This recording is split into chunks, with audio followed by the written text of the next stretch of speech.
Today, shocking allegations of sexual abuse were revealed, involving a former top US figure skating coach. Une cinquantaine d'athlètes français de haut niveau signent donc une tribune pour dire stop aux violences sexuelles dans le sport. Nie haben wir uns so intensiv mit sexuellem Missbrauch beschäftigt wie im vergangenen Jahr. Otra vez abusos sexuales a deportistas menores de edad y otra vez por su entrenador. La loi du silence sur les violences sexuelles règne peut-être plus qu'ailleurs dans le monde du sport. La championne de patinage artistique Sarah Abitbol vient de la briser.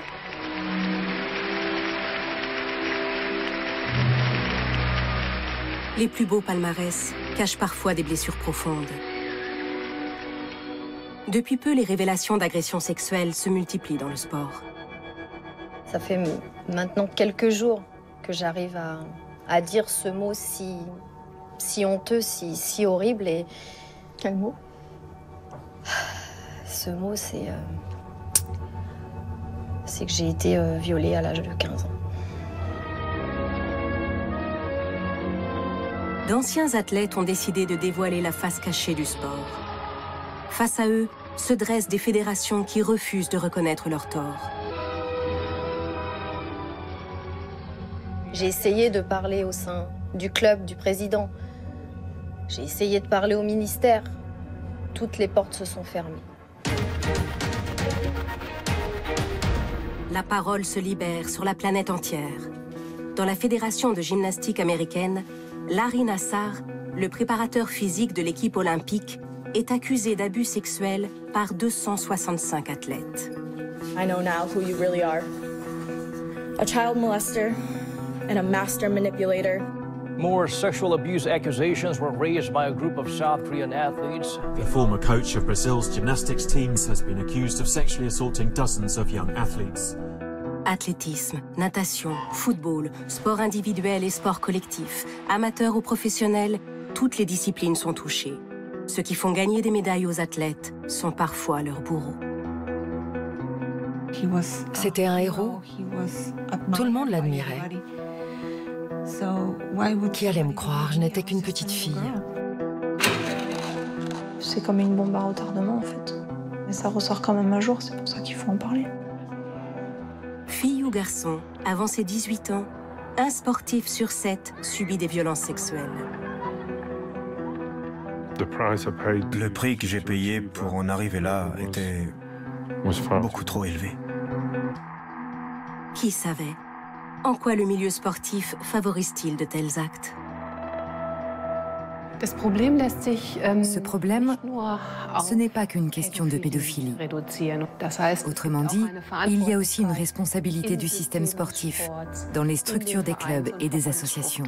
C'est un milieu qui fonctionne en vase clos. Tant que les médailles et l'argent continuent d'arriver, ils s'en fichent. Nous avons enquêté dans plusieurs pays et plusieurs disciplines.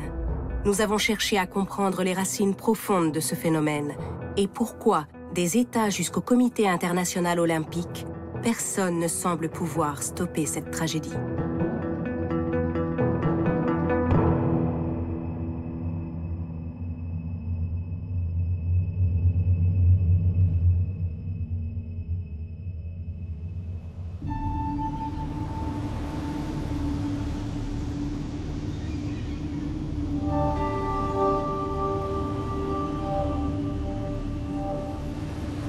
Notre enquête débute au nord de l'Angleterre, dans la cité balnéaire de Blackpool. C'est ici que vit une ancienne star du football britannique.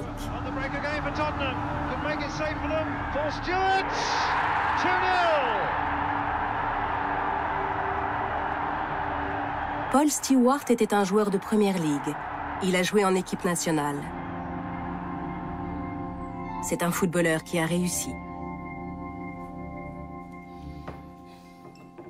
Paul Stewart a attendu très longtemps avant de raconter ce que lui avait fait vivre son entraîneur.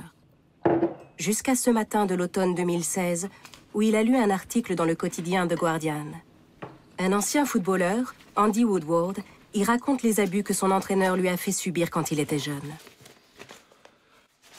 Je crois que c'est plus loin. Ah, voilà, c'est ça. Si je l'énervais d'une façon ou d'une autre, il pouvait m'exclure de l'équipe. À tout moment, il pouvait me dire « tu vas partir, tu vas disparaître et ton rêve ne se réalisera jamais ». J'étais terrorisé parce qu'il avait un pouvoir total sur moi. À cette époque, j'étais coincé de tous côtés. Il arrivait qu'il me viole même quand ma sœur était dans la maison avec moi. C'était comme si j'avais lu ma propre histoire, mais avec le nom de quelqu'un d'autre. Cet article résonnait en moi, si vous voulez. Ça me touchait profondément. Je me suis senti obligé de parler.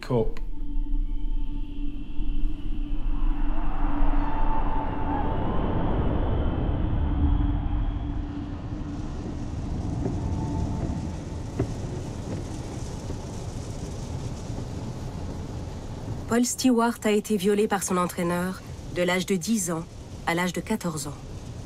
Il nous emmène en banlieue de Manchester, là où il a passé toute son enfance, là où les abus ont commencé. Là où j'ai grandi, c'était un peu la banlieue. Il y avait beaucoup de logements sociaux, des logements que le gouvernement mettait à la disposition de ceux qui n'avaient pas les moyens d'acheter une maison. C'est de là que viennent beaucoup de footballeurs.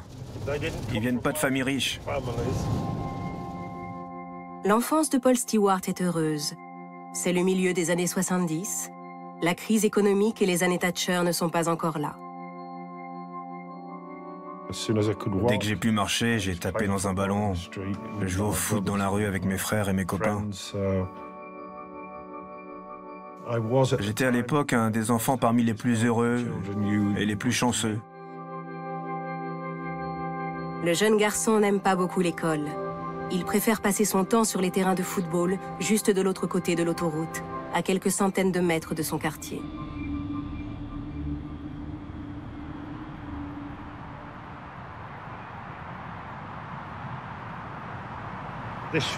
Ici, c'est un endroit où je devrais avoir de bons souvenirs. Un endroit où on peut jouer au foot autant qu'on veut, à 2 pas de la maison. Mais ça ne représente pas du tout ça pour moi. C'est ici que Frank Roper, son violeur, l'a repéré pour la première fois. Il travaille alors comme sélectionneur de jeunes espoirs pour un club local. Après l'école, on avait l'habitude de jouer contre d'autres écoles. Et là, des types comme lui venaient pour chercher des joueurs. Il s'est approché de mon père parce qu'il cherchait qui était le père du numéro 10. L'entraîneur l'intègre dans son équipe. Les viols commencent une semaine plus tard. Paul Stewart a 10 ans. La première fois qu'il a abusé de moi, il m'a chuchoté à l'oreille que si j'en parlais à quelqu'un, il tuerait ma mère, mon père et mes frères. Il m'a aussi dit que c'est ça qu'il faut faire si tu veux devenir un footballeur. En fonction de son humeur, parfois, il me battait, il me tordait les doigts en arrière et il me disait que mes parents m'aimaient pas. Et ensuite, il se servait de sa bouche sur mon sexe, ou de sa main, ou bien il me faisait utiliser ma bouche sur lui.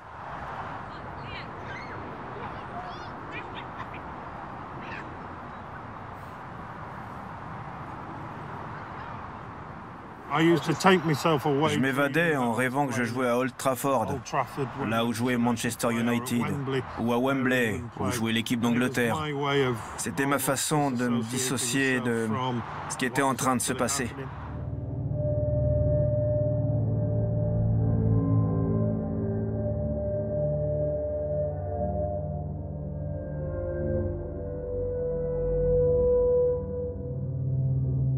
Paul Stewart se renferme sur lui-même. Ses résultats scolaires s'effondrent. Il refuse d'aller à l'école. Il passe beaucoup de temps dans sa chambre.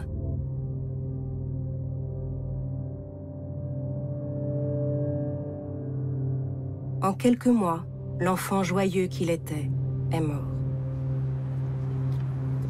À sa place, il n'y a plus qu'un adolescent silencieux qui s'accroche à son rêve de devenir footballeur.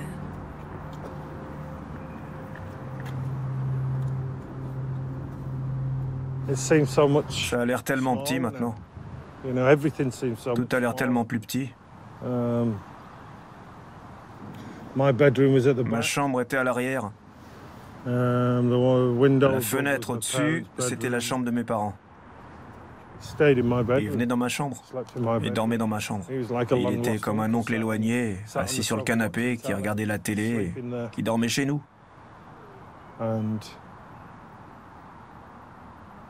Vous savez, il y a eu plusieurs fois où mes parents sont rentrés du travail alors qu'ils venaient juste d'abuser de moi. Et j'étais en train de pleurer. Alors je me disais qu'il y avait peut-être une lueur d'espoir, peut-être qu'ils allaient se douter de quelque chose. Mais il s'en tirait toujours en disant « Ah, il est juste triste parce qu'il a peur de ne pas devenir footballeur, il a tellement envie d'y arriver. » Et je m'effondrais à nouveau. Pendant 4 années de viol presque quotidien, Paul Stewart n'a jamais pu se libérer de l'emprise de son entraîneur. Un phénomène commun à toutes les victimes et étudié par les sociologues du sport. L'enfant est dans une position extrêmement faible. Le club est tout-puissant. L'entraîneur est tout-puissant. Les enfants vont faire ce qu'on leur dit de faire, sinon c'est dehors. Si vous êtes un entraîneur de sport avec un tant soit peu de pouvoir et d'influence, alors bien sûr vous disposez d'un outil avec lequel manipuler les enfants. Parce qu'ils recherchent votre soutien, votre approbation. Ils veulent votre talent pour les entraîner. Si vous pouvez leur faire miroiter une gloire à laquelle ils vont rêver, si vous pouvez leur promettre le succès qu'ils espèrent, alors bien sûr vous avez un énorme pouvoir sur eux. Parce que les enjeux sont trop importants pour qu'ils disent non. Tout cela produit un comportement très conformiste, très docile, où les jeunes garçons vont faire ce qu'on leur dit de faire et seront prêts à sacrifier tout ce qu'il faudra sacrifier pour intégrer une équipe et rester dans l'équipe. Pour rester dans l'équipe, Paul Stewart se tait. Mais en grandissant, il devient plus fort. L'adolescent a 14 ans lorsqu'une fin d'après-midi, après un entraînement, Frank Roper le raccompagne chez lui en voiture. Comme d'habitude, il fait un détour et s'arrête sur le petit parking isolé à côté de la maison. C'est ici l'endroit où, juste avant d'avoir 15 ans, j'ai décidé que trop c'était trop. Il a essayé de m'attraper et de se pencher sur moi. Alors je l'ai repoussé. J'ai ouvert la portière et j'ai couru de toutes mes forces vers la maison. Et il n'est jamais revenu chez nous après ça. J'en avais trop subi, vous savez. 4 ans, c'était long. C'était trop long d'endurer jour après jour tout ce que je subissais.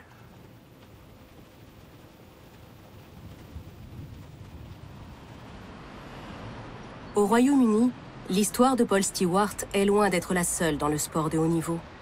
C'est ici qu'a éclaté la plus grande affaire d'abus sexuels de l'histoire du sport mondial par le nombre de victimes et d'agresseurs.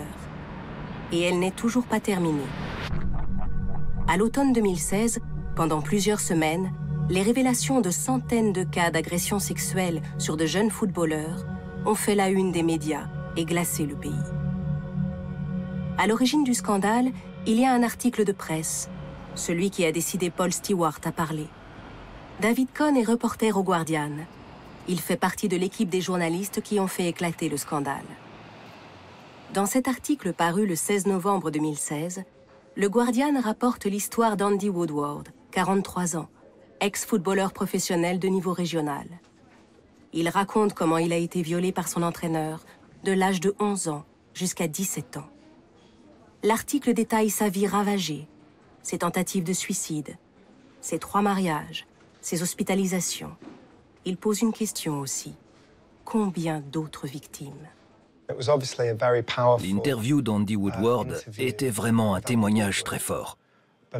Mais je ne pense pas que quiconque ait pu imaginer alors que ça allait déclencher le déferlement de tous les témoignages qui allaient suivre.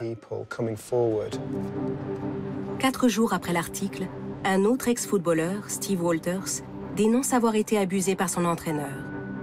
Le lendemain, David White, ancien joueur de Manchester City, déclare lui aussi avoir été abusé par son coach. Les témoignages se multiplient. En une semaine, 6 footballeurs accusent d'anciens entraîneurs. 2 semaines après le premier article, ils sont 350. Il y a eu presque immédiatement un énorme déferlement de gens qui voulaient raconter le traumatisme qu'ils avaient subi. Ensuite, très rapidement, c'est devenu un phénomène majeur. Ces témoignages bouleversent le pays. La cellule de police spécialisée dans les affaires de pédophilie est chargée de recouper toutes les informations. Il faut plus d'1 an et demi aux enquêteurs pour dresser un premier bilan.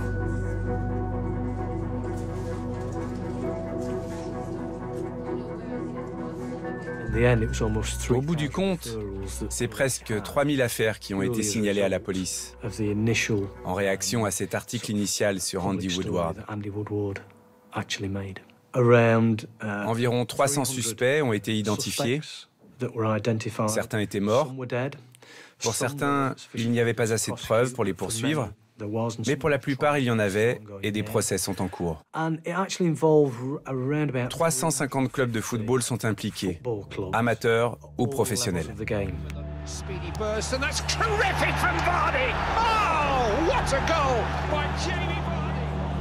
300 entraîneurs accusés, 350 clubs, 3000 affaires. La population est sous le choc. Mais les spécialistes qui travaillent sur le sujet depuis longtemps, eux, ne sont pas surpris. La première fois que j'ai lu cet article, je me souviens m'être dit « Maintenant, ça va changer ». Pour certains d'entre nous, c'était presque ce que nous attendions. Mike Artil est sociologue du sport et spécialiste de la question des abus sexuels. Dans le monde, ils sont une quinzaine de chercheurs comme lui à tirer le signal d'alarme depuis des années. Mais jusqu'à cette affaire, personne ne voulait les entendre. Ici, dans la ville de Cologne, nous avons un groupe de travail qui étudie cette question depuis des années, depuis les années 2000. Quand on a vu ça, nous nous sommes dit, ça y est, maintenant il y a enfin ce dont nous avons besoin pour avancer. Moi, ça fait 10 ans que je suis là et que je travaille là-dessus. Le constat qu'on a fait il y a 10 ans, c'était que ça avait déjà toujours existé, c'est que ça faisait des années, voire des décennies, qu'on mettait un peu le couvercle sur le sujet pour éviter que ça déborde. Ces chercheurs se heurtent eux aussi à la loi du silence. La mise en place de ce type de recherche n'est pas forcément aisée parce qu'elle manque de moyens, parce qu'on n'a pas forcément l'aval des instances sportives, parce que si on en parle, il y a forcément des cas qui vont sortir du chapeau. Et on n'a pas envie de gérer ça. Une étude, publiée en 2015, a réussi à recueillir les témoignages de plusieurs milliers de sportifs en Belgique et aux Pays-Bas. Il y a cette étude menée sur 4000 athlètes, où toutes les formes d'abus ont été prises en compte. Le résultat principal, c'est qu'un peu plus de 14% d'entre eux avaient connu une forme de violence sexuelle. 14% de victimes, c'est un sportif sur 7. Avant ses 18 ans, un sportif sur 7, homme ou femme, subit une forme de violence sexuelle dans son club. Les violences sexuelles, selon la Convention des droits de l'enfant, vont des agressions visuelles répétées jusqu'aux pénétrations avec violence. C'est énorme. C'est très dérangeant. Cette étude a aussi révélé que chez les sportifs qui ne sont pas hétérosexuels, le pourcentage de victimes est plus élevé. Ils ont aussi constaté que chez les athlètes issus d'une minorité ethnique, on observe aussi un pourcentage de victimes plus élevé. Et pour les athlètes de niveau international, le pourcentage de victimes atteint presque 30%, beaucoup plus que pour le reste de l'échantillon. C'est une étude essentielle, la première étude solide que nous ayons eue dans ce domaine. Ce haut niveau, où près d'un athlète sur 3 a été victime d'agressions sexuelles, c'est celui que Paul Stewart a réussi à atteindre. En 1986, 8 ans après avoir définitivement repoussé son entraîneur, il réalise son rêve. À 22 ans, il signe un contrat de 200 000 livres pour jouer au club de Manchester City dans l'élite du football anglais. Lors de la seule saison 1987-88, il marque 28 buts. Racheté une fortune par le club londonien de Tottenham, il marque le but de la victoire le soir de la Coupe d'Angleterre, en 1991. Paul Stewart est reconnu, adulé et riche. Il s'installe à Londres avec sa femme, rencontrée 3 ans auparavant. Leur premier enfant naît à cette époque. Sur les photos publiées dans les magazines, Paul Stewart semble avoir tout pour être heureux, comme si les 4 années de viol étaient oubliées. Mais les victoires, la gloire et l'argent n'effacent pas les traumatismes. Sa femme se souvient de cette époque.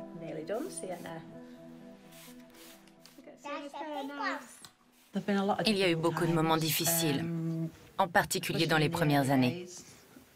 Paul était 3 hommes à la fois. Paul était le type qui jouait au football sur des terrains devant des milliers de spectateurs et que tout le monde adorait. Puis il y avait ses amis avec qui il allait boire, il faisait le clown, tout le monde le trouvait drôle. Mais quand il passait le pas de la porte, c'était une personne complètement différente. Il ne parlait pas pendant des jours, il s'isolait. Il était difficile, très difficile à vivre, vraiment difficile. Paul Stewart est devenu la star qu'il a toujours rêvé d'être, mais il n'est pas heureux pour autant.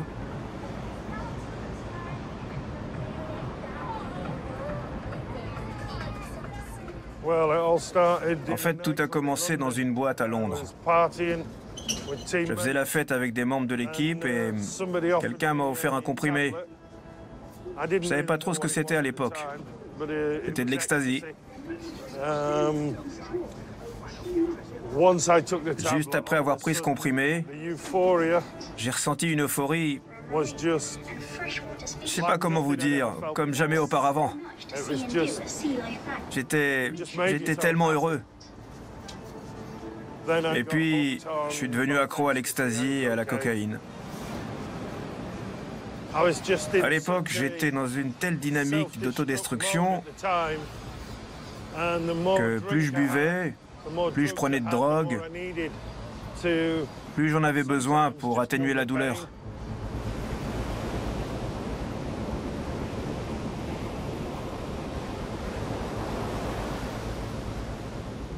Un jour, j'ai décidé de dire à ma femme que j'avais un problème.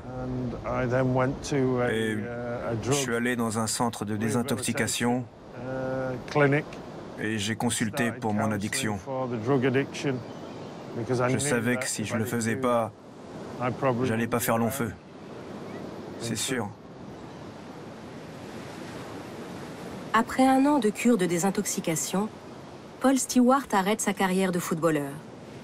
Il crée une petite entreprise de publicité médicale et retourne vivre à Blackpool avec sa femme et leurs 3 enfants. Frank Roper, son agresseur, n'a jamais été jugé. Il est mort d'un cancer en 2005. 31 de ses victimes présumées se sont signalées à la police. Paul Stewart a gardé son secret pendant 42 ans. Alors, pourquoi la plupart des victimes ne parlent-elles pas des abus qu'elles ont subis ?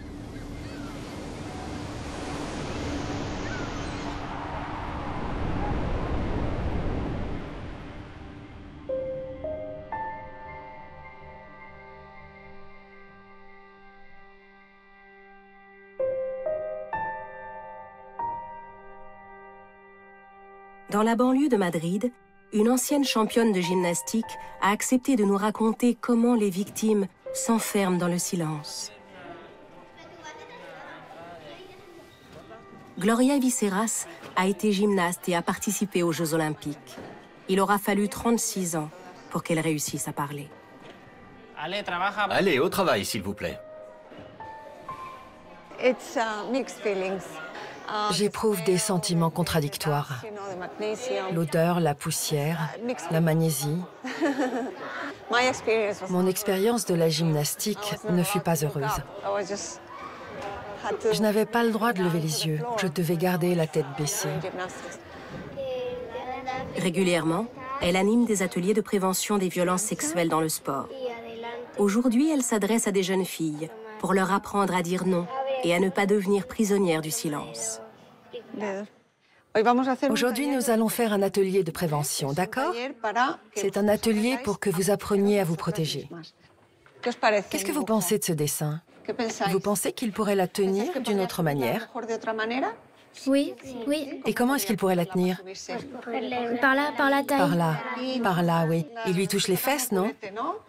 Au lieu de l'attraper comme ça, on pourrait lui dire « Hé, tu pourrais peut-être me tenir par un autre endroit. » Ces jeunes gymnastes ont déjà entendu parler de l'histoire de Gloria Viceras.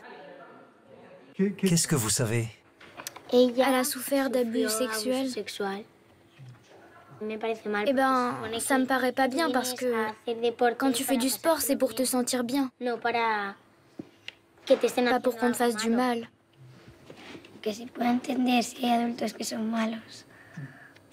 Et puis, je ne comprends pas pourquoi il y a des adultes qui font du mal à des enfants. L'histoire de Gloria Viceras est celle d'une petite fille qui aimait le sport. J'ai des souvenirs heureux de mon enfance. Je suis née au Mexique. J'ai 2 frères et une sœur.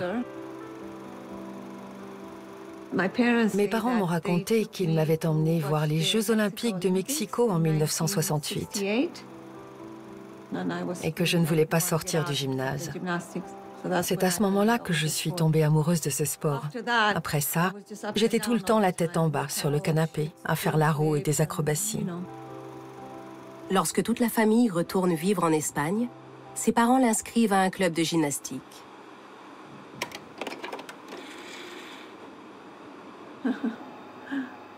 Sur cette photo, j'ai un gros bleu au genou. Je me souviens qu'à cette époque, j'étais heureuse dans le gymnase. Je ne pensais qu'à la gym et à l'entraînement. Je me demandais s'il me laisserait monter sur les barres. C'était vraiment une période heureuse.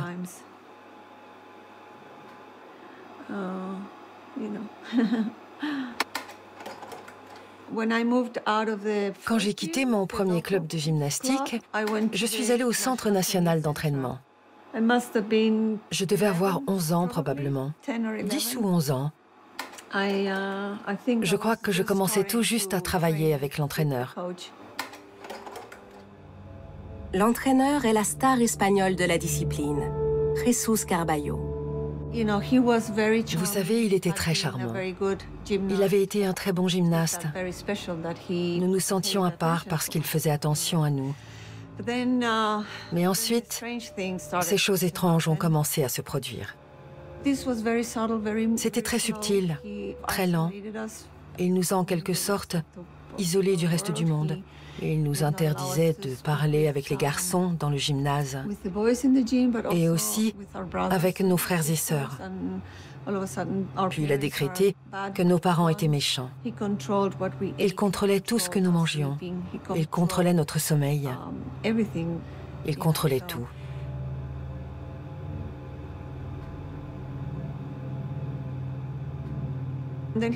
Ensuite, il a commencé à nous faire des massages. J'avais l'habitude d'arriver la première au gymnase l'après-midi. Il me demandait de l'attendre dans la salle d'échauffement qui était au sous-sol. Et j'ai été violée par lui. J'avais l'impression que mon corps était là, mais pas moi. Moi, je dansais sur Carmen, ou sur le boléro de Ravel. Je devais occuper mon esprit avec d'autres choses. Je répétais ma chorégraphie dans ma tête, encore et encore, pour ne pas penser.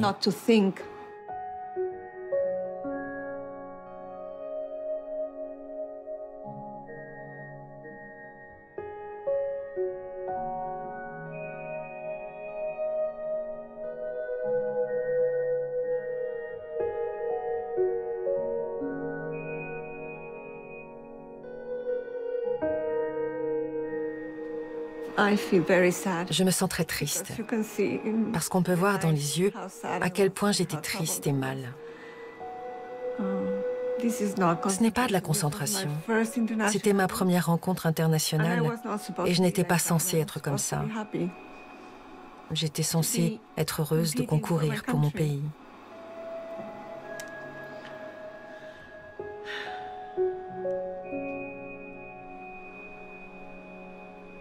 Gloria se souvient même s'être coupé les cheveux pour se rendre moins désirable aux yeux de son entraîneur. Sans résultat. Ultime solution qu'elle imagine alors, se blesser. À 14 ans, elle enchaîne les chutes. En 1980, lors des Jeux Olympiques de Moscou, elle retombe mal sur sa cheville. Elle est disqualifiée. Venue la soutenir, ses parents réalisent que leur fille est à bout de force. Un jour, je n'arrivais plus à arrêter mes larmes et je suis sortie en pleurant. Mon père l'a poursuivie jusque dans les vestiaires. Je pouvais les entendre crier de l'extérieur. Mon père est sorti et il m'a dit « Tu ne reviendras plus jamais ici ». Il ne m'a jamais rien demandé. Je ne lui ai jamais dit. Je pensais que j'emporterais mon secret dans ma tombe. Certaines victimes d'abus expliquent qu'elles ne voulaient pas parler de ce qui se passait parce que ce n'était pas juste leur rêve, c'était le rêve de leurs parents. Les parents sacrifient leur vie, leurs finances, leurs vacances, les loisirs de certains autres enfants, de la famille, parce que comme il y a un potentiel chez cet enfant, on mise tout sur lui. Une fois qu'on est là-dedans, l'enfant ne peut plus décevoir la structure familiale. Sinon, il vient réduire à néant toutes les ambitions et tous les rêves que sa famille peut avoir pour lui. Et donc, pour beaucoup de victimes, ce n'est que lorsque leurs parents sont morts qu'elles se sentent capables de parler de ce qui leur est arrivé. Gloria Viceras, elle aussi, a attendu la mort de son père pour parler. Elle avait 48 ans. Le quotidien espagnol El País a raconté l'histoire de l'ancienne championne. La journaliste Amaya Iribar se souvient du jour où Gloria s'est confiée à elle. Gloria a dénoncé les faits à la police en décembre 2012. La police a mené une enquête et a commencé à interroger des témoins possibles, comme les gymnastes des décennies précédentes, les entraîneurs, tous ceux qui pouvaient apporter quelque chose. L'enquête a recueilli 14 témoignages à charge contre Jesús Carballo. Plusieurs des jeunes filles qui l'entraînaient aux côtés de Gloria ont raconté des attouchements. Certaines, comme Irene Martinez, ont accepté de s'exprimer publiquement. D'autres ont témoigné en faveur de l'ancien entraîneur, comme celle qui est devenue sa femme, Almudena San José. Les faits étant trop anciens, Jesús Carballo n'a jamais été jugé. Il a finalement trouvé un accord avec la Fédération de gymnastique espagnole pour quitter ses fonctions d'entraîneur national. À l'époque, le président de la fédération n'est autre que son propre fils, un ancien champion de gymnastique comme son père. Jesús Carballo a toujours nié les faits. Il conserve même une bonne partie de ses admirateurs. Une des raisons pour lesquelles vous ne parlez pas, c'est parce que vous pensez que personne ne va vous croire. C'était un homme très puissant, c'était un héros. Tout le monde l'admirait. Pourquoi quelqu'un m'aurait cru? Je n'étais qu'une petite fille. Il m'a dit qu'il m'aimait. Alors bien sûr, cela créait une relation d'amour-haine. C'était mon entraîneur, il prenait soin de moi. C'était déstabilisant. À cet âge, vous ne comprenez pas ce qui se passe. Je me sentais responsable de ce qui m'arrivait. Je me sentais coupable, j'avais honte. Je croyais que c'était de ma faute parce que j'étais jolie. Donc vous imaginez bien que je n'allais pas dire à mon père que je provoquais tout ça, ni à qui que ce soit d'autre. Si quelqu'un m'avait posé la question à l'époque, j'aurais nié. Il y a ce processus de mise en confiance progressive qui fait que la victime n'arrive pas à savoir à quel moment le cap a véritablement été franchi, parce que La progression, la façon dont l'auteur des violences a avancé ses pions, c'est fait de façon tellement lente et tellement progressive que la personne n'a rien vu venir. Et elle devient, et c'est ça qui est sordide, la victime devient elle-même complice du truc parce qu'on va forcément, à un moment donné, lui dire « mais pourquoi tu ne t'es pas opposé ?» Si un enfant, quelles que puissent en être les raisons, n'a pas réussi à en parler après la première agression et à obtenir de l'aide, alors son sentiment de responsabilité augmente. De même, l'enfant va craindre que ses proches ne comprennent pas pourquoi il se tait depuis si longtemps. Et cela va augmenter d'autant sa difficulté à en parler. S'il y a bien une chose que l'on sait sur les abus sexuels, et que l'on sait depuis longtemps, c'est que les enfants ne parlent pas des abus sexuels. Et c'est à cause du silence qui existe dans nos communautés, dans nos sociétés et dans nos familles autour du sexe. Nous n'apprenons pas aux enfants dès leur plus jeune âge quels sont leurs droits. Si nous faisions cela, nous pourrions diminuer la vulnérabilité de ces enfants. Je ne comprenais pas ce qui se passait. Je savais juste que je me sentais mal. Mais vous savez, quand on est une enfant qui grandit dans cet environnement, on vous apprend à supporter la douleur et on ne comprend pas la différence entre une douleur ou une autre.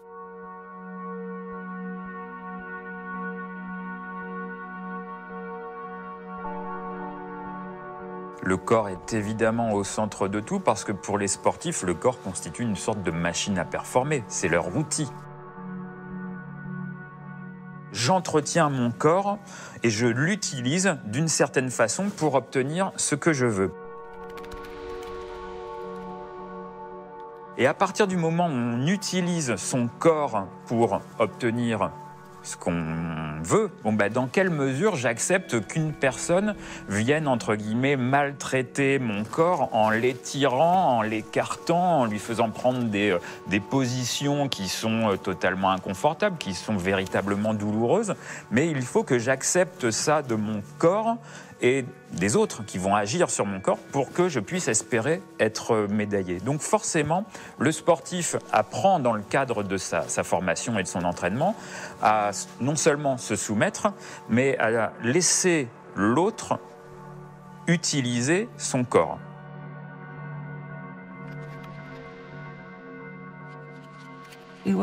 C'était comme si je vivais la vie de quelqu'un d'autre, comme si je me regardais de l'extérieur. Et j'étais cette personne, ce robot qui se levait le matin, allait à l'école, allait à l'entraînement et retournait à la maison.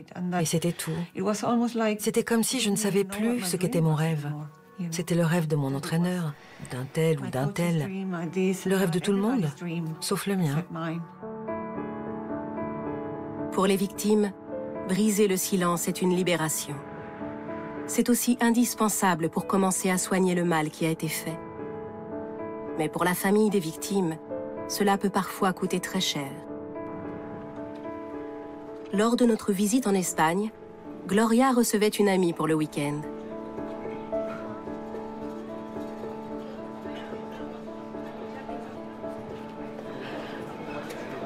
Karen Leach est irlandaise. Elle aussi est une ancienne victime d'abus sexuels. Karen Leach était nageuse de haut niveau. Elle a été abusée par l'entraîneur de l'équipe nationale olympique irlandaise entre ses 10 ans et ses 17 ans. Elle, comme 17 autres jeunes filles. Karen Leach a passé 10 ans en hôpital psychiatrique. Elle a toujours gardé son secret. Mais un jour, alors qu'elle a 31 ans, une enquête de police a lieu. Elle est interrogée. L'affaire sort dans la presse. Ses parents lui demandent de leur dire la vérité.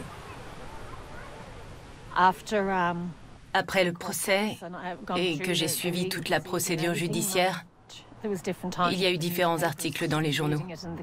Ma mère lisait le journal dans la cuisine. Elle s'arrête, me regarde et dit « Karen, je suis en train de lire le journal d'aujourd'hui. Je suis en train de lire l'histoire de ma petite fille. C'est toi. » Ma mère était dévastée. Mon père était dévasté. Elle m'a dit « Je suis désolée de ne pas m'être bien occupée de toi quand tu étais petite. Ce que je veux, c'est que tu sois heureuse. Je n'ai pas pris soin de toi. 4 jours plus tard, on a trouvé ma mère noyée dans un canal. Voilà ce que ça a fait à ma mère. Et mon père est décédé il y a quelques années. Quand il était à l'hôpital, mourant, il avait eu un AVC et je devais le nourrir. Je savais qu'il allait mourir. C'était une question de temps. Je voulais lui dire qu'il avait été le meilleur père au monde. Je voulais le remercier pour tout ce qu'il avait fait pour moi et lui dire qu'il avait été un super grand-père pour mon fils. Il a commencé à pleurer, il m'a regardé et m'a dit « J'en suis pas sûre, Karen ». Je savais exactement ce qu'il voulait dire par là. Et il est mort peu de temps après. Quelles répercussions ça a eu sur ma vie? Ma mère et mon père en sont morts. Ça a brisé ma famille. Et je ne vous ai encore rien dit d'autre sur ce qui s'est passé dans ma vie et comment j'ai lutté pour vivre et survivre et vivre avec ce qu'il a fait.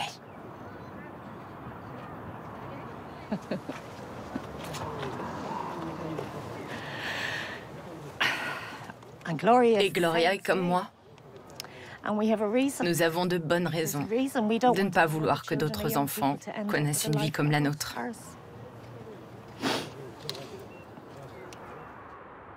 Aujourd'hui, avec l'aide du gouvernement espagnol et du Conseil de l'Europe, Gloria Viceras et Karen Leach donnent des conférences avec d'autres victimes pour accélérer la prise de conscience. Les facteurs qui facilitent les actes criminels dans le sport et le silence qui les entoure sont nombreux. Pouvoir de l'entraîneur, habitude de la souffrance, culture de l'obéissance, pression des parents, honte des actes subis, rêve de gloire. On pourrait imaginer que les fédérations fassent tout pour protéger leurs athlètes et punir les coupables. Mais bien souvent, c'est l'inverse qui se produit.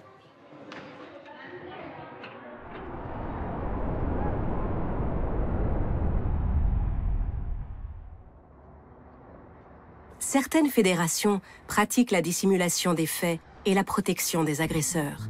Celle de la natation américaine est un des pires exemples. Aux États-Unis, la natation est une fédération majeure. Sur les 104 médailles remportées par les États-Unis au JO de 2016, 33 ont été gagnées par USA Swimming. C'est la fédération du champion olympique le plus titré de tous les temps, Michael Phelps, l'homme aux 28 médailles. Un organisme regroupant près de 400 000 membres pour un budget de plus de 40 millions de dollars annuels. À l'origine de ce succès, il y a un homme, Chuck Wilgus, son directeur général pendant 20 ans. Chuck Wilgus a réussi à faire d'une association sportive à but non lucratif une fédération générant de solides profits. Et pendant toutes ces années, il a couvert de nombreuses agressions sexuelles. John Little connaît bien l'histoire de cette fédération. Cet avocat a fait des affaires d'abus sexuels dans le sport un combat personnel. Gymnastique, plongée, escrime, hockey sur gazon, il ne compte plus les affaires. Mais c'est dans la fédération de natation que le nombre de plaintes dépasse toutes les autres. Ça, c'est les dossiers sur la natation. C'est vraiment des vieux trucs. Ça date de 82. C'était qui, ça, déjà? Je peux pas compter toutes les nageuses qui m'ont contacté au fil des années. Il y en a tellement. Dans ses archives, il conserve toutes sortes de pièces, comme ses aveux datant de 1986, signés d'un entraîneur. Moi, Rick Curl, déclare de mon propre gré et sans contrainte avoir eu des relations sexuelles avec la mineure Kelly Davis. Rick Curl était l'un des meilleurs entraîneurs américains. Sa victime avait 15 ans. Malgré cette affaire, 8 ans plus tard, il a été nommé entraîneur de l'année et a exercé pendant 26 ans avant d'être condamné à 7 ans de prison. Dans ces dossiers, il y a aussi cette dépêche d'Associated Press où l'on apprend que Mitch Ivey, ancien champion olympique devenu entraîneur, a été exclu de son club pour des relations intimes avec plusieurs athlètes mineurs, dont l'une est devenue sa femme.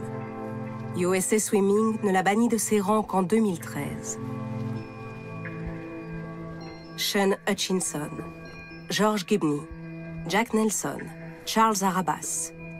Dans la Fédération de natation américaine, les affaires dissimulées se comptent par dizaines. Depuis plusieurs années, John Little accumule les témoignages de victimes, d'employés, de dirigeants. Selon lui, la Fédération a volontairement étouffé les affaires.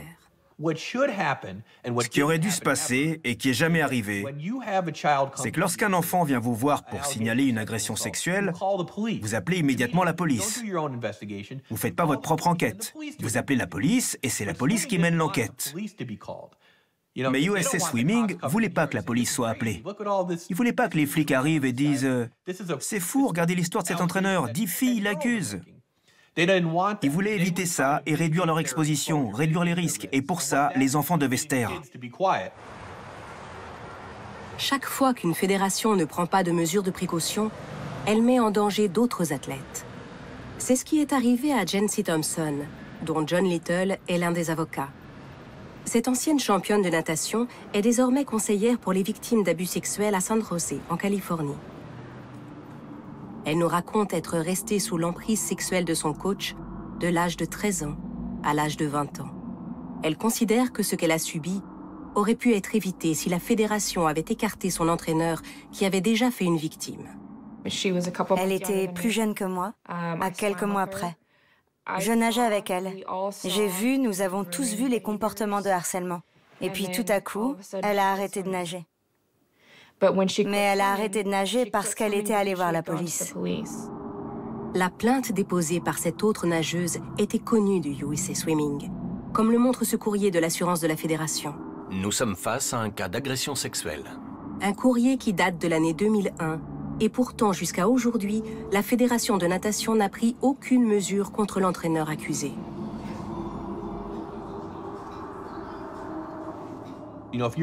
Si vous étiez qu'un simple entraîneur ici à Indianapolis et que vous vous faisiez arrêter pour avoir agressé des enfants, ils vous viraient de la natation très simplement.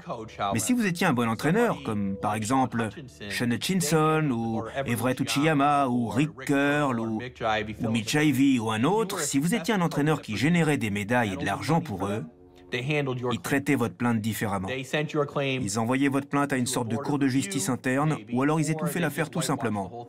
Tant que les médailles et l'argent continuent d'arriver, ils s'en fichent. Les médailles. Elles sont la clé de la réussite économique des fédérations. Et pour les remporter, les bons entraîneurs sont indispensables. Pour garantir le succès de USA Swimming, Chuck Wilgus décide donc de protéger ses meilleurs entraîneurs, même lorsque des témoignages les accablent. C'est ce qu'a découvert l'avocat Bob Allard, qui a défendu d'autres victimes. Chuck Wilgus était vraiment le cerveau de cette stratégie qui consistait à couvrir les entraîneurs pédophiles par le mensonge et par la tromperie. Il a supervisé la dissimulation. De nombreux documents prouvent la responsabilité personnelle de Chuck Wilgus. Comme dans l'histoire d'Andrew King, entraîneur de la côte ouest des États-Unis, connu pour initier des jeux érotiques entre ses nageurs et les inviter à son domicile. En 2003, le responsable d'un club alerte Chuck Wilgus de la plainte d'une jeune nageuse. Dans sa réponse, Chuck Wilgus écrit « Il n'y a pas eu de dépôt de plainte. Nous n'avons donc aucune action à mener. » Il ajoute « Nous devons, vous et moi, garder ce sujet confidentiel. » Bien que couvert par la Fédération, cet entraîneur a été rattrapé par la justice et condamné à 40 ans de prison. Le procès a révélé 15 victimes. L'une d'elles a dû avorter à l'âge de 14 ans. La Fédération couvre ses entraîneurs. Everett Uchiyama occupait le poste de directeur de l'équipe nationale. Accusé d'avoir eu des relations sexuelles avec une athlète mineure pendant plusieurs années, il accepte de donner sa démission dans un document contresigné par Chuck Wilgus. Mais cela n'empêche pas USA Swimming de rédiger une lettre de recommandation en sa faveur en précisant « Son départ résulte d'un choix personnel. » Et aussi, Son niveau d'entente avec autrui est fantastique. C'est l'employé le plus populaire de l'organisation. Everett Uchiyama a été embauché par un club de natation de Colorado Springs. D'une certaine façon, sur le plan médiatique et du point de vue du grand public, c'est l'athlète qui est valorisé comme étant le producteur de la médaille. Du point de vue des instances sportives, le producteur de la médaille, c'est l'entraîneur. L'entraîneur a utilisé un objet qu'est l'athlète. Ils ont été transformés en marchandises par les grandes entreprises et les organisations sportives qui veulent toujours plus de profit et étendre leur pouvoir et leur taille. Disons qu'au-delà de la plus-value que représentent les médailles, et c'est l'image qu'on va présenter au grand public, c'est la poudre aux yeux. Qu'est-ce qu'il y a derrière? Il y a les enjeux financiers. Les enjeux financiers directement pour la fédération. Pour la fédération, et aussi pour son directeur général. Chuck Wilgus est le premier à profiter de la réussite financière de USA Swimming. Il avait un poste à près d'1 million de dollars par an et vivait à Colorado Springs, avec tout pris en charge pour lui. Des billets de première classe pour les sites olympiques et des réunions du conseil d'administration dans des endroits comme Cancun et le Costa Rica. Il n'était pas à plaindre. À l'époque, le public ignore l'ampleur des abus sexuels dans la natation. Mais Chuck Wilgus craint que le scandale n'éclate, comme le prouve un document sonore de 2009 que nous nous sommes procurés. Le directeur général s'adresse aux entraîneurs lors de leur convention annuelle. This is the hardest audience for me to speak to because you're the people who make the sport work, who I respect the most. I read in the paper this morning, USA swimming coach, Kissimmee, Florida, arrested, allegedly had sex with a 12-year-old girl. This happens almost every week. We get calls at the office. I get informed about it. One of my greatest fears is someone's going to start linking all this together, and there's going to be a 60-minute documentary about youth coaches in sports like gymnastics and swimming. Dès l'année suivante, sa crainte se réalise. Young girls with big dreams, working long and hard for a shot at Olympic glory. Tonight, a scandal unfolds. Dozens of highly regarded swim coaches across the country guilty of sexual misconduct with vulnerable young girls. La réaction de Chuck Wilgus face à ces témoignages accablants est immédiatement reprise dans les médias américains. Vous pensez que je devrais leur demander pardon? Chuck Wilgus prétend faire le maximum pour éviter les agressions et nie toute responsabilité. Il ne démissionne pas. Il restera à son poste jusqu'à son décès, en 2017. En 2018, un quotidien californien estime le nombre total des victimes à 590. La Fédération de natation américaine a refusé de répondre à nos questions. Mais un ancien vice-président a accepté de nous rencontrer. Aux Jeux Olympiques de Pékin en 2008, j'ai osé parler du problème des abus sexuels. Et en 2010, j'étais devenu persona non grata. Et on m'a remercié pour mes états de service.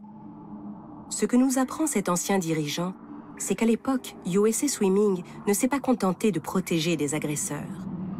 Selon lui, dès les années 80, bien avant l'arrivée de Chuck Wilgus, elle avait déjà mis en place une stratégie pour gérer ce type d'affaires et en limiter les conséquences financières. En principe, la famille d'une victime devrait s'adresser à la police et conduire l'entraîneur, le club et la fédération devant la justice. Mais aux États-Unis, les frais d'avocat peuvent coûter des dizaines de milliers de dollars. Et dans ce type d'affaires, l'issue du procès est incertaine car les faits sont souvent difficiles à prouver. La plupart du temps, ces affaires sont donc réglées entre les avocats des deux parties, qui s'accordent sur une somme pour indemniser la victime et éviter un procès. Cette indemnisation n'est pas payée par la fédération. C'est son assurance qui indemnise la victime.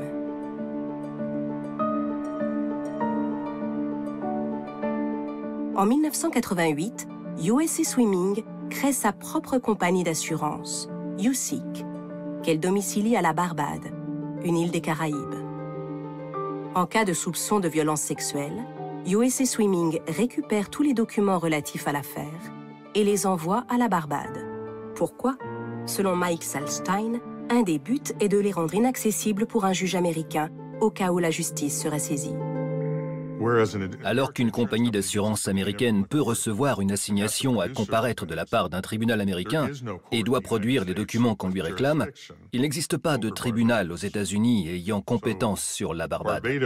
La Barbade est donc devenue le lieu où on conservait les documents. C'était une façon de fuir nos responsabilités.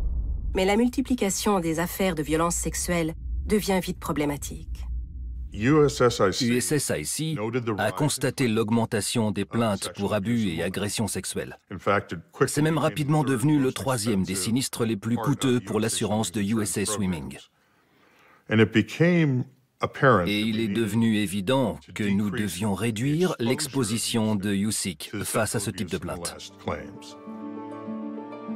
L'assurance limite donc la garantie à 100 000 $.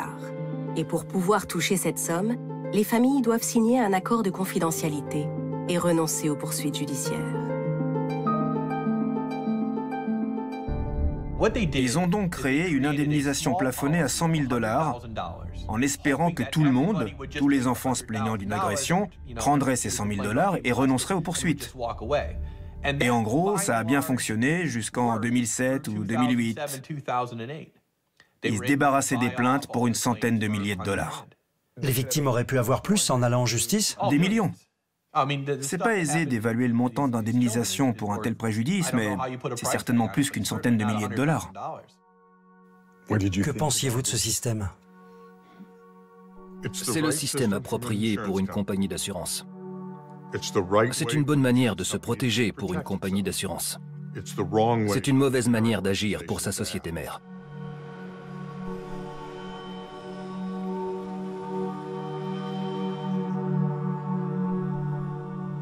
Enfin, la fédération crée une sorte de cour de justice interne, dont les membres sont des avocats et des hauts responsables de USA Swimming. Aux États-Unis, nous avons des lois sur l'obligation de déclarer. Ce qui signifie que si, en tant qu'adulte ayant affaire à des enfants, vous avez des soupçons raisonnables sur une agression sur mineur, vous devez le signaler à la police locale. Ce que faisait USA Swimming, c'est recueillir ces plaintes, recevoir l'appel téléphonique des parents, mais sans en faire état à la police, ni demander aux parents de le faire, et en leur indiquant que ça relevait de la responsabilité de USA Swimming et que la fédération allait gérer toute l'affaire. À l'insu des parents, pour siéger dans cette cour, ils nommaient des membres qui leur étaient tous favorables. Il s'agissait d'entraîneurs qui avaient eu des relations avec leurs nageuses, ou d'avocats qui ont défendu USA Swimming dans des affaires d'agression sexuelle, ou encore d'une femme qui a épousé son entraîneur de natation et qui est maintenant avocate. Donc, ils choisissaient méticuleusement les personnes qui allaient instruire ces plaintes. Pour moi, c'était de l'obstruction à la justice. Personnellement, je ne pense pas que c'était un système équitable. C'était une toile d'araignée. Ce système singulier de justice interne a fonctionné pendant plus de 20 ans. Et pendant tout ce temps, USA Swimming a volontairement empêché la mise en place de réformes réelles. David Berkoff s'en souvient. Cet ancien médaillé olympique et membre du conseil d'administration a présidé un petit groupe de travail sur les solutions à apporter au problème. C'était en 1991. J'étais le président de ce groupe de travail. J'avais 25 ans. Je n'étais pas le plus expérimenté. Je leur ai dit, nous devons protéger les athlètes. Et tout le monde dans cette salle, je pense, était très conscient des cas de Rick Curl et de Mitch Ivey, et de beaucoup d'autres que je ne connaissais même pas. Et personne n'a rien fait. Le groupe avait fait plusieurs propositions. Recommandations pour que USA Swimming crée une ligne téléphonique dédiée. Recommandations pour que les entraîneurs et les équipes puissent recruter des professionnels qualifiés pour les massages. Beaucoup d'entraîneurs pouvant se retrouver dans des situations potentiellement compromettantes. Tout membre de USA Swimming reconnu coupable d'abus sexuels perdra instantanément son affiliation à la fédération. aucune de ces mesures n'a été mise en place. Je crois qu'à l'époque, les membres du conseil d'administration ne prenaient pas les athlètes au sérieux. C'était un peu « tu ne sais pas de quoi tu parles, gamin ». Le conseil d'administration était composé en majorité d'entraîneurs et de responsables aux manettes depuis longtemps. L'organisation était tout le temps dirigée par les mêmes personnes qui changeaient juste de poste de temps en temps. Dans certaines fédérations, on a l'impression que nous n'avons affaire qu'à des structures très anciennes et ankylosées. Des structures où, pour ainsi dire, seulement des hommes, peu nombreux et âgés pour la plupart, se comportent quasiment en monarques. Et dans ces clubs, tout fonctionne selon les désirs de ce petit groupe d'hommes, et ce, de manière très marquée. Lorsque vous avez une culture qui a toléré ça pendant si longtemps, le changement va être lent, et le changement ne pourra venir que de l'extérieur. Et le mouvement sportif olympique, comme l'Église catholique, comme la communauté juive orthodoxe, est une communauté fermée. Et quand vous avez des communautés fermées qui refusent de s'autoréguler et de prendre en compte des voies extérieures, on voit le résultat.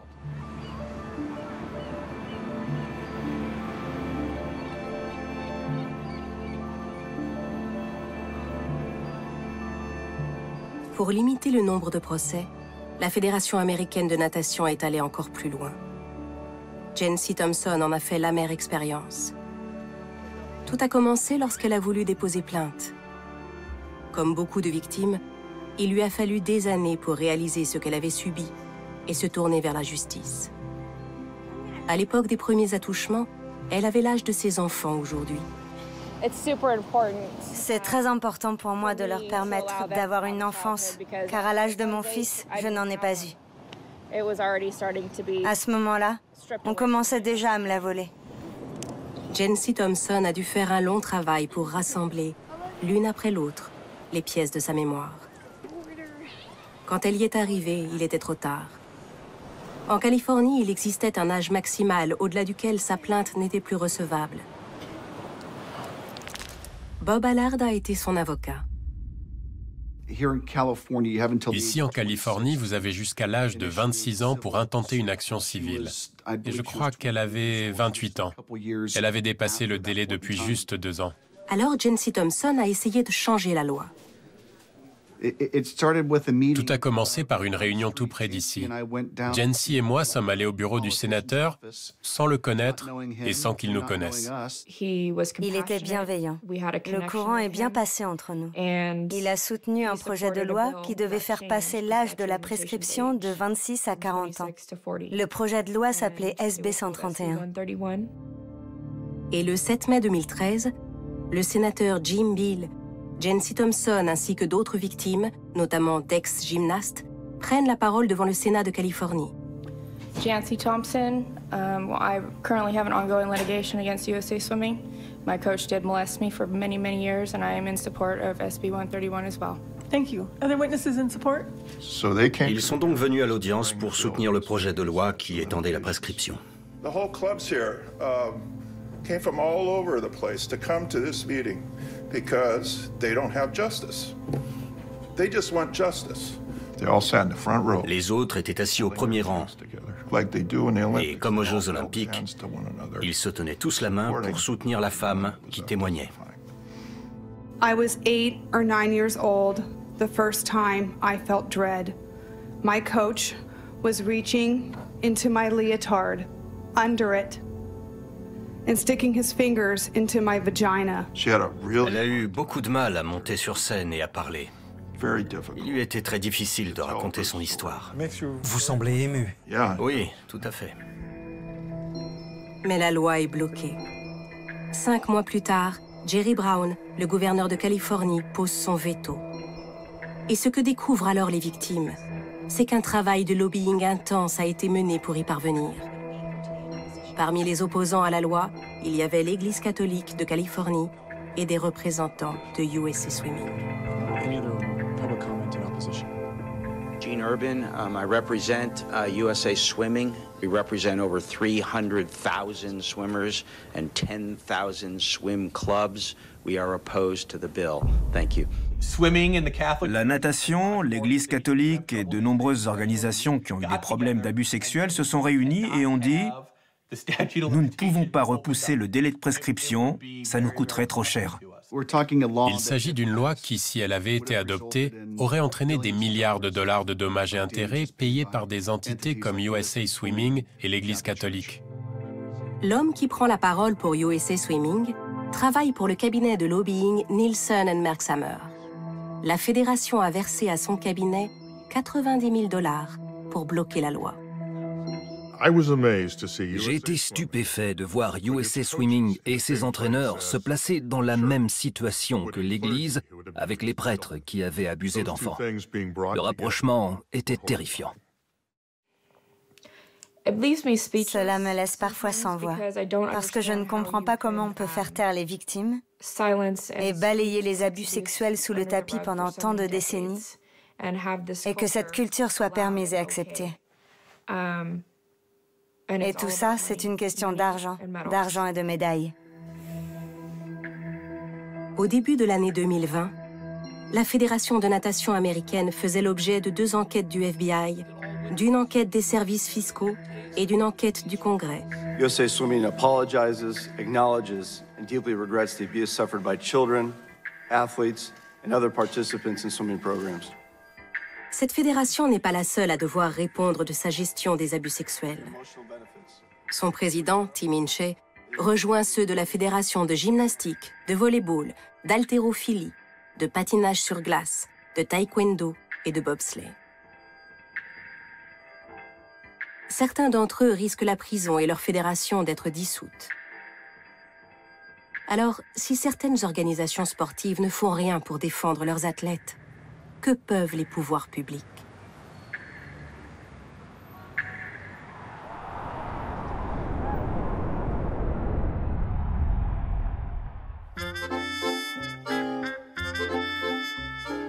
Depuis les années 60, la France est un des rares États occidentaux à intervenir de façon directe dans l'organisation de ces fédérations sportives.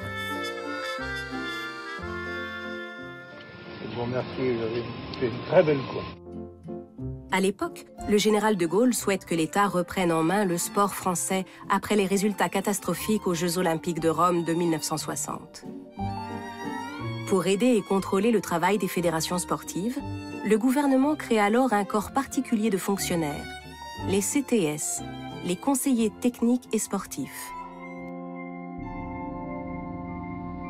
Les CTS sont des fonctionnaires rémunérés par l'État, détachés au sein des fédérations sportives.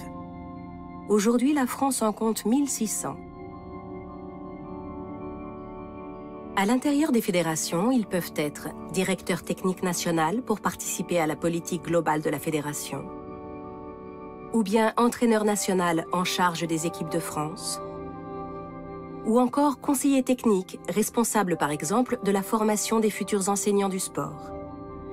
Les CTS ont une double mission à l'intérieur des fédérations. D'un côté, ils doivent s'assurer que la fédération applique des choix politiques qui vont dans le sens des valeurs prônées par l'État républicaine, etc. Et en même temps, les CTS sont chargés des remontées d'informations vers le ministère. Donc c'est un rouage absolument essentiel, notamment pour drainer vers les pouvoirs publics les informations récoltées au sein des fédérations. Ainsi, en cas d'agression sexuelle, les CTS doivent faire remonter l'information au ministère et à la justice. Mais ce n'est pas toujours le cas.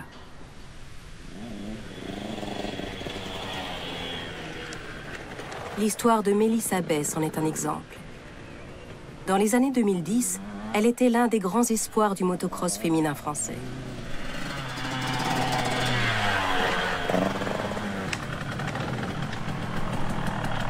Prends ton virage ici, tu suis la piste, tu vas tourner derrière le pneu et tu reprends le parcours comme tout à l'heure. À l'âge de 14 ans, son père l'avait inscrite dans une école dirigée par une star de la discipline, Michel Merel, ancien 2e du Paris-Dakar, installé en banlieue de Nantes. C'est là que cet homme l'a violée durant 2 années La plupart du temps, j'ai été mise dans le camion qui partait sur les compétitions, donc il était aménagé pour pouvoir dormir dedans, faire à manger. Au début, il me massait le dos et je trouvais ça déplacé, mais il avait tellement confiance en lui que j'ai pas eu le choix de me laisser faire. Et il y a eu des viols. Ça lui suffisait jamais, en fait. À un point où, souvent, c'est arrivé qu'ils viennent 3 fois par jour. Mélissa a 19 ans quand elle en parle à ses parents pour la première fois. Ma mère, elle a pris l'entière responsabilité sur son dos de ce qui m'était arrivé et à la suite de ça, elle est tombée en dépression. Elle a mis fin à ses jours en 2011. Mélissa a déposé plainte et après un premier procès, Michel Merel a été condamné par la cour d'appel à 8 ans de prison en décembre 2018. Mais dans cette affaire, le modèle français de contrôle des fédérations n'a pas fonctionné comme il aurait dû. Parce que peu de temps après ces viols, Mélissa Bess avait appelé à l'aide l'un des CTS de la Fédération de motocyclisme. La semaine du 10 janvier 2011, je me rends au siège de la Fédération française de motocyclisme à Paris. Et en face de notre salle de cours, il y a le bureau de M. Courty. Et je suis allée le voir pour lui dire ce qui s'était passé. Et qu'il fallait faire quelque chose pour les gens qui arrivaient, qui étaient là-bas. Jean-Thierry Courty occupait alors le poste de directeur technique adjoint de la Fédération.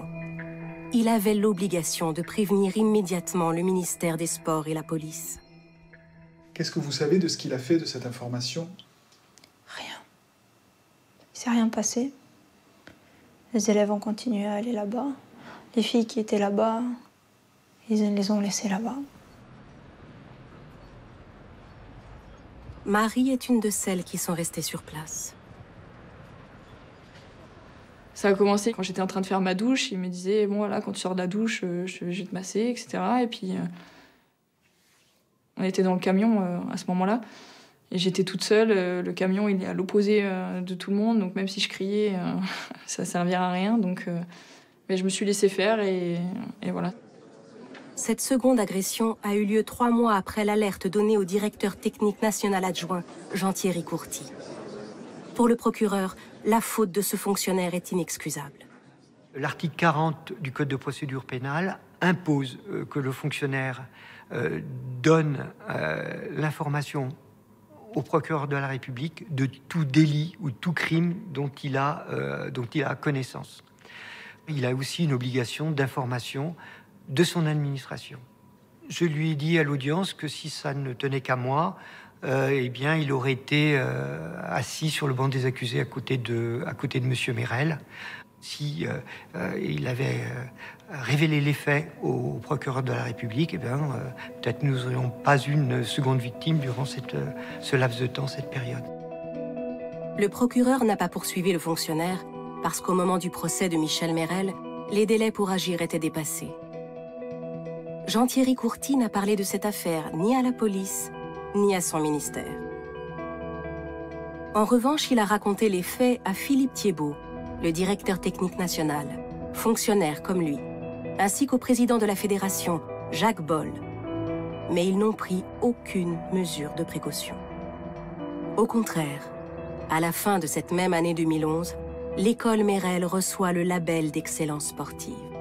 Et son fondateur continue de faire la promotion de son centre dans les médias. Nous sommes un sport-études, c'est-à-dire que nous avons des élèves effectivement qui partagent notre vie avec un double projet, réussir la scolarité et réussir le projet sportif. Et le tout effectivement à Corcouët-sur-Logne, sur notre site d'excellence sportive. La fédération a protégé son entraîneur vedette. Mais le plus étonnant, c'est que pendant 8 ans, la faute des 2 fonctionnaires n'a jamais été sanctionnée par le ministère des Sports. C'est assez invraisemblable. Des agents du ministère des Sports voient ce qui se passe et on ne met pas en place un plan de suivi, on n'interroge pas la fédération pour savoir ce qui se passe. On ne demande pas s'il y a encore des mineurs qui sont au contact de cet entraîneur. Aujourd'hui, la direction technique nationale de la Fédération française de motocyclisme, elle est toujours en poste. Pourquoi ces gens-là ne répondent de rien à personne? Ils ont protégé une personne, un homme qui a été condamné pour des faits d'agression sexuelle et de viol sur mineurs aux assises, qui est aujourd'hui en détention. Ils l'ont protégé pendant des années. Ça, c'est révoltant. Comment la ministre des Sports explique-t-elle que des fonctionnaires aient préféré défendre une fédération plutôt que des victimes? Il faut aussi comprendre qu'il y a une énorme porosité entre toutes ces personnes. Les CTS, c'est souvent des anciens sportifs qui viennent de la même fédération. Ils viennent de la famille. Voilà, ils sont de la famille. Donc, c'est une porosité qu'on n'imagine pas. Ce n'est pas des gens qui viennent du ministère de l'Intérieur ou du ministère de la Santé qui sont devenus CTS dans nos fédérations et qui sont placés avec une mission qui pourrait être une mission de contrôle, de surveillance du mouvement sportif. C'est pas ça.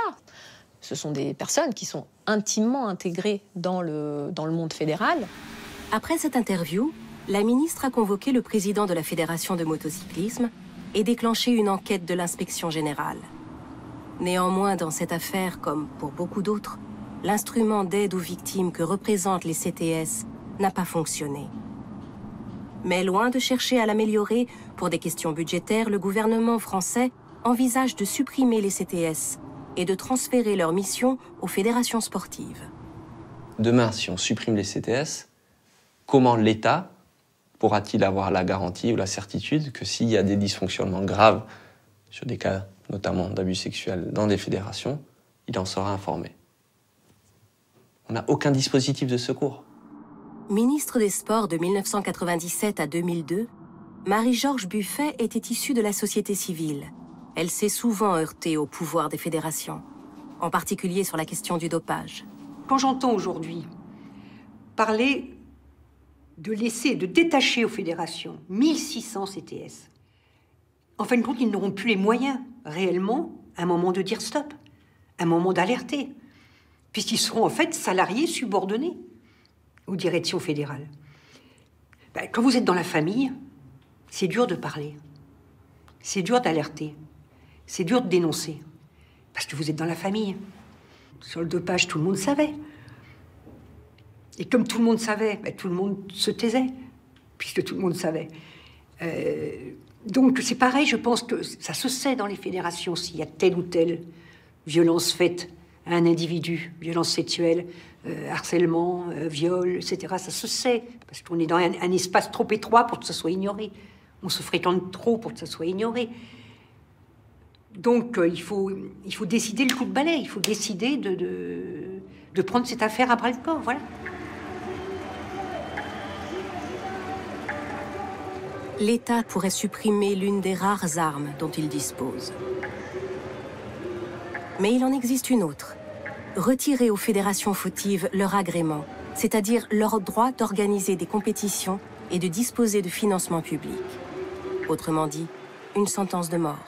Si je dois retirer l'agrément d'une fédération, si c'est une petite fédération, ça va être plus simple pour moi. Si c'est une grosse fédération, ça va être plus compliqué. Pourquoi ? Bah parce qu'il faut qu'il y ait un autre système qui se mette en place. Vous voyez, il faut qu'il y ait quelqu'un en face qui puisse me dire bah, donnez-moi la délégation à moi. Vous voyez ? Parce qu'il faut que j'ai le choix. Ou alors, bah, je sais pas, il n'y a plus de football, il n'y a plus de rugby en France. On peut aussi faire ce choix-là, en retirant des délégations. Mais c'est pas le but. En pratique, les fédérations sont très rarement inquiétées. Seules 3 ont perdu leur agrément, dont l'haltérophilie en 1998 et l'équitation en 2005, pour banqueroute financière et non-conformité à la lutte antidopage. Après, notre but, c'est pas de dissoudre des fédérations et voilà, on peut faire un rewind et effectivement faire en sorte que à la tête d'une fédération, il y ait quelqu'un avec qui on arrive à discuter peut-être plus facilement. Ça, oui, c'est en notre pouvoir. C'est ce qui s'est passé dans le cas de la Fédération française des sports de glace. La ministre a obtenu le départ de son président après les accusations d'agression sexuelle par plusieurs patineuses et connue de la direction depuis plus de 20 ans. Mais c'est l'exception. Sans la pression des médias, la ministre n'aurait peut-être pas obtenu sa démission. En général, les présidents de fédérations restent en place beaucoup plus longtemps que les ministres des Sports. Alors, pour pousser les fédérations à agir, la pression pourrait peut-être venir d'une dernière institution.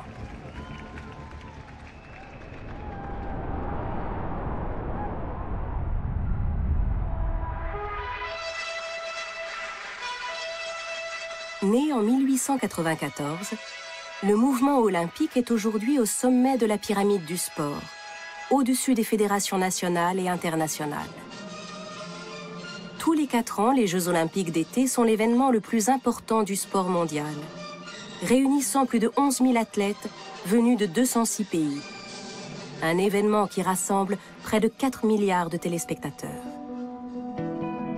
Installé à Lausanne, en Suisse, le Comité international olympique est en charge d'organiser tous les 2 ans les Jeux olympiques d'hiver et d'été et d'en gérer les retombées financières. À elles seules, les recettes des Olympiades de 2016 et 2018 se sont élevées à 5,7 milliards de dollars. Le Comité international olympique a aussi le devoir de défendre les valeurs de l'olympisme et de veiller à ce qu'elles soient respectées par toutes les fédérations sportives qui participent aux Jeux. Jean-Christophe Lapouble connaît bien ces valeurs. Il est avocat, spécialiste du droit international du sport. L'olympisme, c'est une philosophie de vie si je m'en réfère à la charte olympique. C'est le dépassement de soi, c'est la performance. Je pense que le CIO insiste aussi sur la participation, sur la joie. Il y a des Jeux de la jeunesse maintenant. Donc c'est aussi l'idée que l'effort est une valeur à défendre et que dans certains cas, l'effort peut être récompensé à travers la victoire. Dans la charte olympique figure le respect de l'athlète. Parmi les principes fondamentaux de l'olympisme, vous avez notamment le point 2, qui est le suivant. Le but de l'olympisme est de mettre le sport au service du développement harmonieux de l'humanité en vue de promouvoir une société pacifique, soucieuse de préserver la dignité humaine. Je pense que c'est clair. Peut-on considérer que le fait de lutter contre les abus sexuels ne constitue pas un souci de préserver la dignité humaine? Quelles mesures concrètes le CIO a-t-il prises?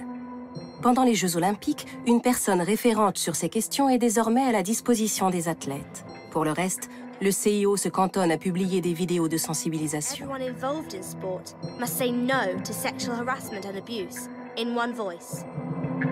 Et des déclarations condamnant les abus sexuels. Son travail le plus important date de novembre 2017. C'est un manuel destiné à aider les fédérations sportives et comités olympiques nationaux à mettre en place des procédures de protection des athlètes.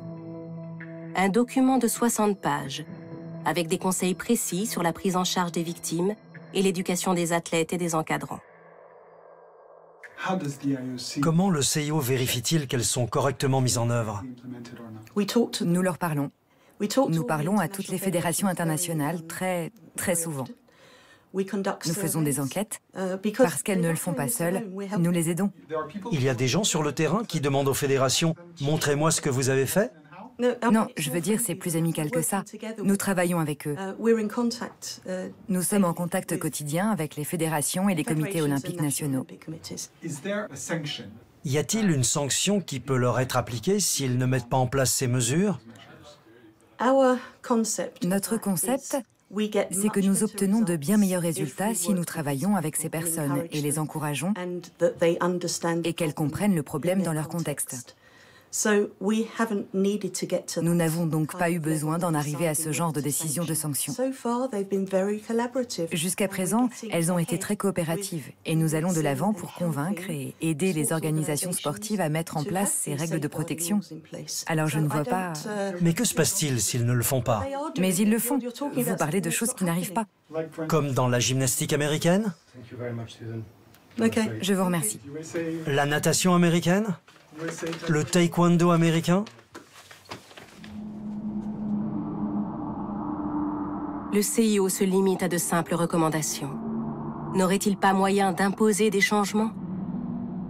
On peut tout à fait envisager qu'en contrepartie des versements de l'argent issu du CIO, il puisse y avoir un certain nombre d'obligations avec tout un cahier des charges, par exemple, sur ce qui est autorisé, ce qui n'est pas autorisé, sur la présence des jeunes dans la chambre de l'entraîneur, sur le fait d'être trouvé toujours à deux et non pas seul avec des sportifs, etc., sur la question du massage. Le CIO aurait tout à fait, au moins en théorie, la possibilité de dire dans tel pays, visiblement, on n'a pas appliqué les consignes, on n'a pas suivi ce qui avait été demandé, donc je peux vous menacer, voire plus, ne pas inscrire vos athlètes aux Jeux Olympiques. C'est ce qu'a fait le CIO en matière de dopage. Donc il n'y a pas de raison qu'on considère que le dopage est un phénomène qui ne doit pas avoir lieu dans le sport et que par ailleurs on se désintéresse complètement de l'intégrité physique des sportives et des sportifs d'ailleurs en matière de protection et d'abus sexuels. Jusqu'à aujourd'hui, le Comité international olympique s'en remet à la bonne volonté des fédérations sportives, comme le font les gouvernements d'un grand nombre de pays. Alors si les changements ne viennent pas des instances politiques et sportives, d'où l'espoir peut-il venir?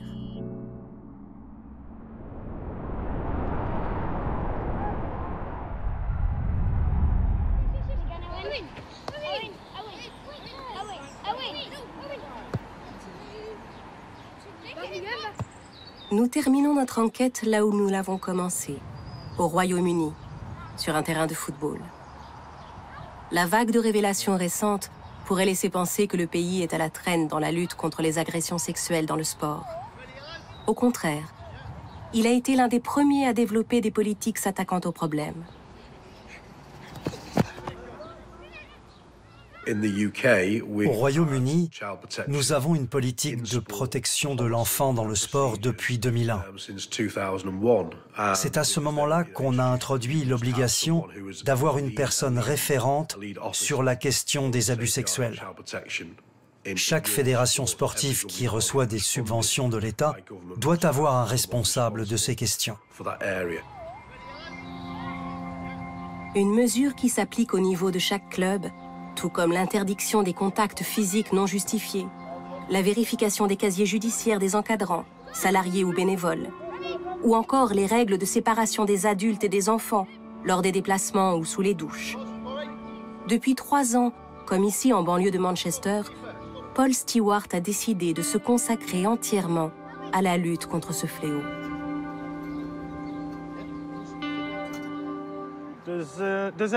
Est-ce que quelqu'un sait qui je suis? Oui, vous êtes Paul Stewart.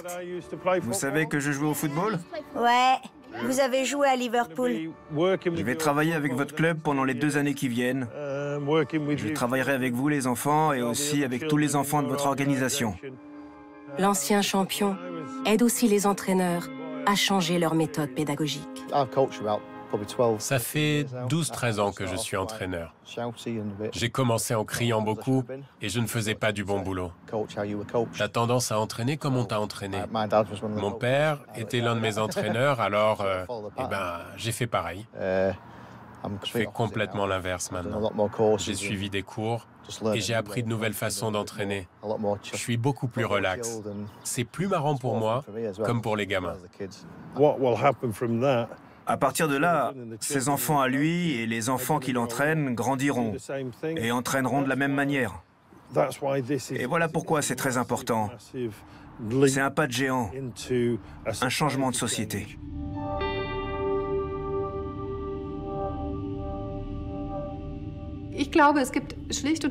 Je pense qu'il y a essentiellement 2 façons d'optimiser la protection de l'enfance dans le sport. L'une est de recourir à des directives, des lois et des règlements stricts, et que le financement soit conditionné à leur respect. L'autre façon, c'est de faire évoluer les consciences, de sensibiliser, de qualifier, de former des entraîneurs, de former les présidents de clubs sur les attitudes à adopter, et de former les jeunes sportifs pour qu'ils aient le courage de dire non. Si on veut du rêve à travers le sport, il faut faire en sorte que ce rêve ne donne pas lieu à la dissimulation de tout un tas d'agissements inadmissibles. Sinon, ce rêve, c'est de la poudre aux yeux et ça n'a aucune valeur. Les politiques et les procédures sont très importantes. Mais si l'on veut vraiment protéger les enfants de la violence sexuelle, alors nous avons besoin de sérieux changements dans la façon dont nous pensons et nous pratiquons le sport.